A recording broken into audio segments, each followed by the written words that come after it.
Wilbon, it's National Ex-Spouse Day, Tony. Any ex-spouses you'd like to recognize? I'm Tony Kornheiser. Shout out to two of the three Gabor sisters, Ava, Jaja. Shout out to them. Who was the third one? Mimi? I don't know. I think the mother was Magda, I believe. I think Jolie might be the third one. Anybody born before the turn of the 20th century? No. Dion always calls her Zaza Gabor. You want to be just like Zaza Gabor. Welcome to PTI, boys and girls. Today's episode, Mike Trout and Aaron Judge both homer twice.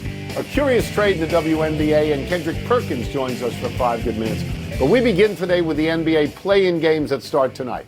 In the East, we have the 10-seed Miami going to the 9-seed Charlotte, which has not been in the real playoffs since 2016. In the West, we have the 8-seed Portland going to the 7-seed Phoenix. Wilbon, which of these matchups do you find more compelling? Tony, actually, it's Miami-Charlotte, and it's less the matchup specifically than the team. I want to see Charlotte. I can't believe I'm saying this, but I do. LaMelo Ball is like, he's beyond nifty. I won't give him wizard status, which goes to Kyrie Irving with the basketball, but sometimes he can really be on it. And when you combine LaMelo Ball and what he's done with Knipple, who is my rookie of the year, and the best young volume three-point shooter in the NBA, and Brandon Miller and Miles Bridges, that's a quartet. It's not a big three. Not talking about Hall of Famers. It's a nice foursome to watch. And I don't understand why Miami is not better. I don't understand with Bam and his 100-point game or whatever it was, Tyler Hero, Norman Powell, Wiggins, and Jaquez. I don't understand why Miami is just sort of 5-10 in their last 15 games, while Charlotte was 28-10. 28-10 and 10-4 in the last 14. Yeah. So I want to look at Charlotte and go, is this something worth really watching? I'm curious about that. Yeah, I just want to start out with a shout out to Portland, okay, because they haven't been in a playoff in quite some time. And at the beginning of the year, they had that terrible circumstance with the removal of their coach, Chauncey Billups, who was accused of being involved in a mob betting scheme and is indeed awaiting trial. They turned to Tiago Splitter, who was an assistant, had not been a head coach there, and he brought him in, I believe, 42-39. And I don't think anybody saw that coming. So good for them. Good call, Tom. I agree with you. I would concentrate personally on the Charlotte-Miami game just because I'm more familiar with their rosters. I'll be honest, I don't really know anybody on Portland. Oh, and yes, you do. To realize, there's a former wizard, Denny Avdia. The ex-wizard, Denny, who's doing a great job. He is doing a great job. And it took me a while to remember that Kevin Durant had left Phoenix to continue on his tour of every NBA city looking for something, someplace where he's happy. I find myself rooting for Charlotte, and I need to say this out loud. It's not that I don't like Miami. I like Miami. Right. I like Eric Spoelstra. I know you like do. Pat Riley. And I believe that last year's thing was not their fault at all. It was your boy Jimmy's fault completely, okay? But I don't think they can beat Miami, even with that 28-10 finish that nobody saw coming either, just like Portland.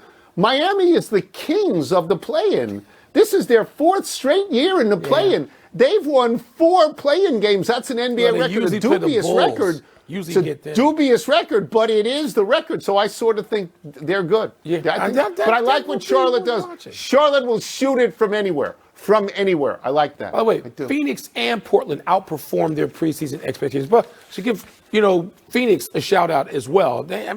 Nobody had them doing anything but finishing like dead last. Let's move to last night's baseball potpourri. Mike Trout and Aaron Judge each homered twice, and the Yanks win over the Angels. Boston's Garrett Crochet gave up 10 earned over an inning and 2/3. The Cardinals' Jordan Walker hit his major league leading 8th home run. Kyle Schwarber, my man Schwarb's homered twice against my Cubs, formerly his Cubs. And your Mets lost their 6th straight. Tone, the biggest deal from last night was what? So I think down the road, it may be that the biggest deal is Crochet. Okay, what if he ends up on the injured list? His ERA right now is 7.58. Last year, when he finished second to Skubal for the Cy Young, his ERA was 2.59, and pitchers get hurt all the time. And I'm also tempted to talk about Jordan Walker. 8 home runs in 16 games. Mike, that's the second most of any Cardinal ever in 16 games. And I'll drop a couple of names on you that he's tied with Mark McGwire and Stan Musial.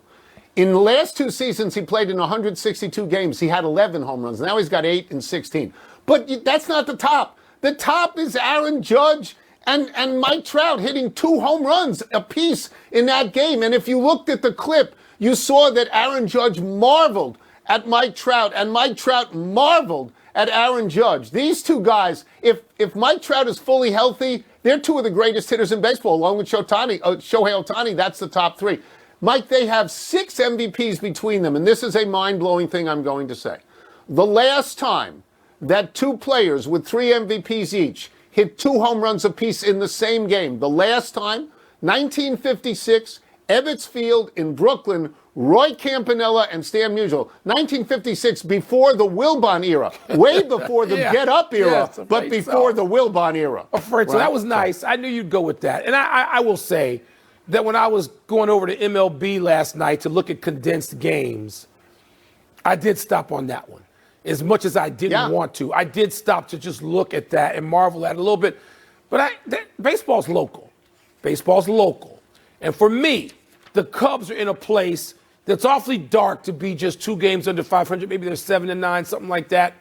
Because last night, Javier Assad, he gives up almost a Garrett Crochet-like number, and his ERA is now 8+, right? He's up there, in that land. Sounds like the Nats relievers. And I'm looking at this, and Schwarber goes deep against his own team like this twice, and the Cubs hitters are just subterranean. Nobody's at the old Mendoza line in that entire lineup, and the Cubs were thought to have one of the better lineups, not as good as the Dodgers, but right up there in the National League underneath the Dodgers.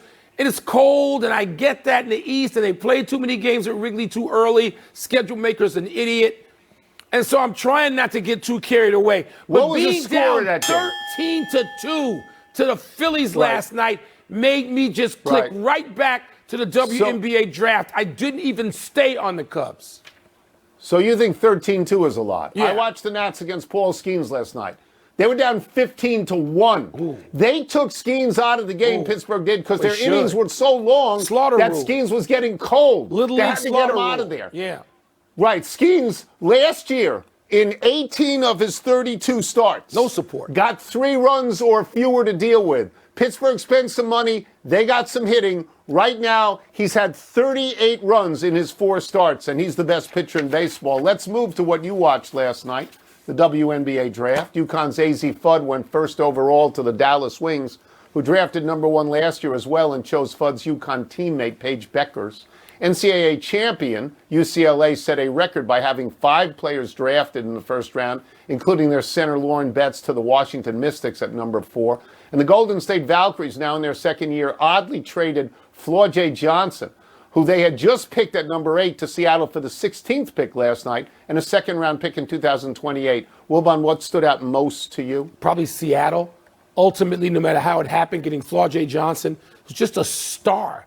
If I just rank the stars, star power chosen in last night's draft, yes, there are players who also, like her earlier in her career, won national championships. You mentioned the UCLA players who just did it. Yeah. Shout out to Kiki Rice going to Toronto.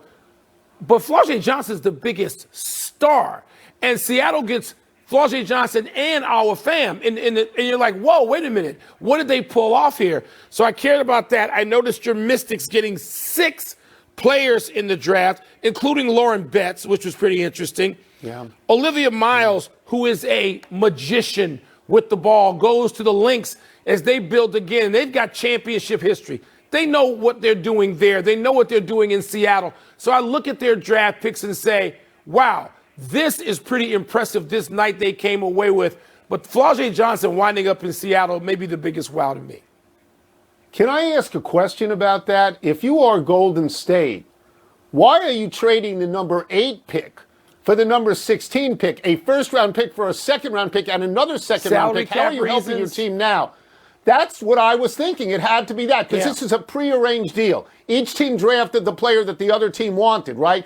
So if Golden State wanted the player that they got at 16, you don't Just want her at take 8? her at 8. I mean, I don't get it either. So I think it's capped because there's a lot of money right there, right now for a lot of players. I was told this today, I hope it's true, that AZ Fudd, by being drafted number 1 last night, will make 7 times more what Paige Beckers made last year for being drafted. Last year. Just last year. Yeah. Just last year. So there's money in there now, so maybe they do it for money, but the explanations were It's pretty obtuse weird. to And me. by the way, if I'm going to go local shout out, I got to shout out to AZ Fudd, local as well. St. John's has the number 1 overall pick, and Sidwell Friends has the number 5 pick. And pretty impressive for the DMV. I know you'll be happy about that.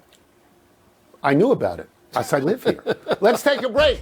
Coming up, we will ask Kendrick Perkins if he has been particularly impressed by any of the play-in teams. We'll also ask his thoughts on Lakers Rockets in the first round. I just didn't understand the quotes by the general manager They don't make sense. Of the Valkyries. They don't make sense to me. I mean, if you like somebody, you're at 8. You're in the first round. Take somebody you like. I don't get it. Right? Has to be money. Let's get into the NBA postseason with our great friend from NBA Today, ESPN NBA analyst, Mr. Kendrick Perkins. Perk, let's start with this. Mike and I talked about the Hornets and the Heat and the Blazers and the Suns in our A block. The other 2 play-ins are going to be the Magic and the 76ers and the Warriors and the Clippers. Are you particularly impressed with any of these 8 teams? Well, look, I'm impressed with the teams that you guys talked about, but I'm going to tell you what I want to talk about is the Orlando Magic, right? They're on the clock. All eyes should be on Paolo Banchero. We expected him to take that leap this year, and he hasn't. In my opinion, he's digressed and has made nothing but excuses and has thrown his coach under the bus. And when you look at the position that they're in, I'm looking at him and saying, can you lead this team in a play-in tournament to get this team into the postseason?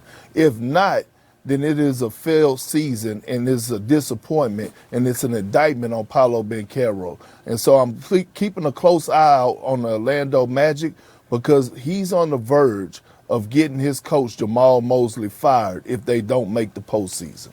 Amen to that, Perk, and he shouldn't be fired because it certainly ain't his fault what's going on there. Let's talk about the first-round matchups that we do know. When you look and you see Lakers, Rockets, you think what? I think pressure. First of all, I think it's going to be a brawl for it all, okay? And look, I understand Luka and Austin Reeves, they're not going to be playing, but the pressure is on Kevin Durant. He was brought over to Houston to move the needle. They got to the first round of the playoffs last year without him. And when you talk about the head-to-head matchup with him and LeBron James, KD, this is a legacy moment for him. He better not lose to a 41-year-old senior citizen and LeBron James with this squad that's built around him. Kevin Durant has to win this series. Otherwise, I will be coming back on here and we will be having a different type of conversation when it comes to Kevin Durant. Just think about it. Brooklyn Nets, disaster. Phoenix Suns, disaster. The Houston Rockets gave up a culture guy in Dylan Brooks and a guy that they drafted in the lottery in Jalen Green to bring you over to have hopes of bringing another championship. You better not lose this series to this Lakers squad.